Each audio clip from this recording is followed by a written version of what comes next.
ശക്തമായ പ്രതിപക്ഷ പ്രതിഷേധത്തെ തുടർന്ന് സഭ ഇന്നത്തേക്ക് പിരിഞ്ഞിരിക്കുകയാണ്. സഭാ കവാടത്തിന് മുന്നിലും പ്രതിപക്ഷം പ്രതിഷേധിച്ചു. വിവരങ്ങളുമായി അൽ അമീൻ തോട്ടുമുക്കാണ് ചേരുന്നത്. അമീൻ, വലിയ പ്രതിഷേധമുയർത്തി അടിയന്തര പ്രമേയം അവതരിപ്പിച്ചത് റോജി എം ജോൺ MLA ആണ്. പലവിധത്തിൽ സർക്കാരിനെതിരെ കടന്നാക്രമിക്കുന്നു, പരിഹാസമെറിയുന്നു. അതിനെല്ലാം മറുപടിയുമായി മന്ത്രി MP രാജേഷും രംഗത്തെത്തി. പിന്നീട് പ്രതിപക്ഷ നേതാവും മുഖ്യമന്ത്രിയും തമ്മിൽ വാദപ്രതിവാദങ്ങൾ ഉണ്ടായി. എന്തൊക്കെയാണ് സഭയിൽ ഇന്ന് ചുരുക്കത്തിൽ സംഭവിച്ചിട്ടുള്ളത്? എങ്ങനെയായിരുന്നു നടപടിക്രമങ്ങൾ? പ്രതിപക്ഷം ഇപ്പോൾ പൂർണ്ണമായും സഭ ബഹിഷ്കരിക്കുന്നു, സഭാ നടപടികൾ അവസാനിക്കുന്നു.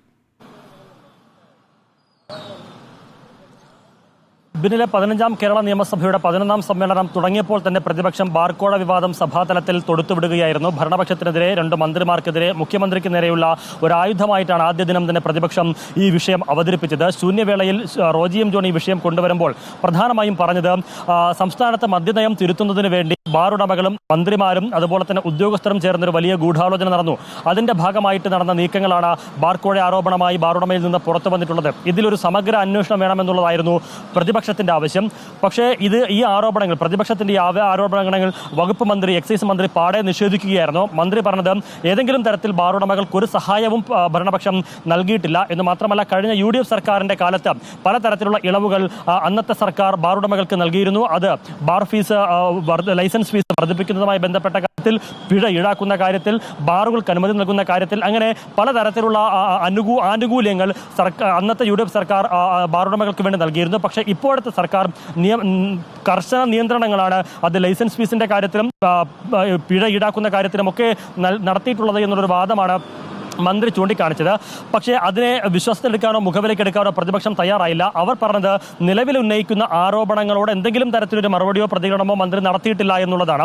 എന്ന് മാത്രമല്ല, മന്ത്രിയുടെ പരാതിയിൽ ക്രൈംബ്രാഞ്ച് നടത്തുന്ന അന്വേഷണം കണ്ണിൽ പൊടിയിടാനുള്ള തന്ത്രം മാത്രമായിട്ടാണ് പ്രതിപക്ഷം ചൂണ്ടിക്കാണിച്ചത്. ആ അന്വേഷണത്തിൽ വിശ്വാസമില്ല എന്നുകൂടി പ്രതിപക്ഷം പറയുകയും ചെയ്തു. എന്ന് മാത്രമല്ല, ഈ ആരോപണത്തിൽ, ബാർക്കോഴ ആരോപണത്തിൽ കേസ് രജിസ്റ്റർ ചെയ്തൊരു വിജിലൻസ് അന്വേഷണം എന്നൊരു ആവശ്യമാണ് പ്രതിപക്ഷം മുന്നോട്ട് വെച്ചിരിക്കുന്നത്. സമാന്തരമായി സമഗ്രമായ ഒരു ജുഡീഷ്യൽ അന്വേഷണവും ഈ വിഷയത്തിൽ പ്രഖ്യാപിക്കാൻ സർക്കാർ തയ്യാറാകണം. അതിന് മുഖ്യമന്ത്രി തയ്യാറുണ്ടോ എന്ന് ആവർത്തിച്ച് സഭയിൽ പ്രതിപക്ഷ നേതാവ് ചോദിച്ച് ഭരണപക്ഷത്തെ പ്രതിരോധത്തിലാക്കുന്ന കാഴ്ചയും നമ്മൾ കണ്ടു.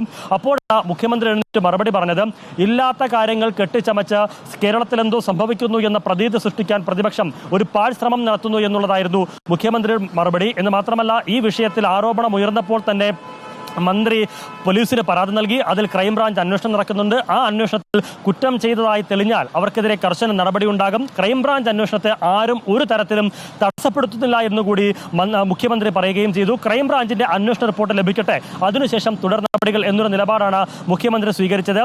പക്ഷേ വിധേയനായ പ്രതിസ്ഥാനത്ത് നിൽക്കുന്ന എക്സൈസ് മന്ത്രി വാദിയായി നൽകിയിരിക്കുന്ന പരാതിയിലെ ക്രൈംബ്രാഞ്ച് അന്വേഷണത്തിൽ തങ്ങൾക്ക് ഒരു വിശ്വാസവുമില്ല എന്ന് പറഞ്ഞുകൊണ്ട് ക്രൈംബ്രാഞ്ച് അന്വേഷണത്തെയും അത് സംബന്ധിച്ച മുഖ്യമന്ത്രിയുടെ പ്രതികരണങ്ങളെയും പ്രതിപക്ഷം പൂർണ്ണമായും തള്ളിക്കളയുകയും ചെയ്തു.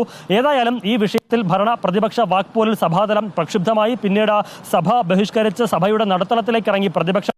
പ്ലക്കാർഡുകളും അതുപോലെ തന്നെ ബാനറും ഉയർത്തി, സ്പീക്കറുടെ ഡയസിന് മുന്നിൽ ബാനറും ഉയർത്തി വലിയ രീതിയിലുള്ള പ്രതിഷേധം പ്രതിപക്ഷം ഉയർത്തുകയും ചെയ്തിരുന്നു.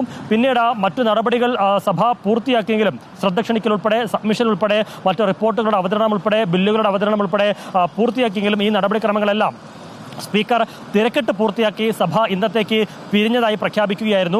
ഏതായാലും ഇതിനുശേഷം സഭാതലത്തിൽ വന്ന് സഭയുടെ പ്രവേശന കവാടത്തിലെത്തിയ പ്രതിപക്ഷം ഈ വിഷയം വരും ദിവസങ്ങളിലും സഭയ്ക്കകത്ത് സജീവമാക്കി തന്നെ നിലനിർത്തുമെന്ന് പ്രഖ്യാപിച്ചിട്ടുണ്ട്. അതായത് നാളെ യൂത്ത് കോൺഗ്രസിന്റെ നിയമസഭാ മാർച്ചുണ്ട്, മറ്റന്നാൾ UDFന്റെ മാർച്ചുണ്ട്. ചുരുക്കി പറഞ്ഞാൽ ഈ സഭാ സമ്മേളനത്തിന്റെ ഇനിയുള്ള ദിവസങ്ങളിലും ബാർക്കോഴ ആരോപണം സഭാതലത്തെ പ്രക്ഷുബ്ധമാക്കുമെന്ന് ചുരുക്കം വ്യക്തം. ബിനിൽ.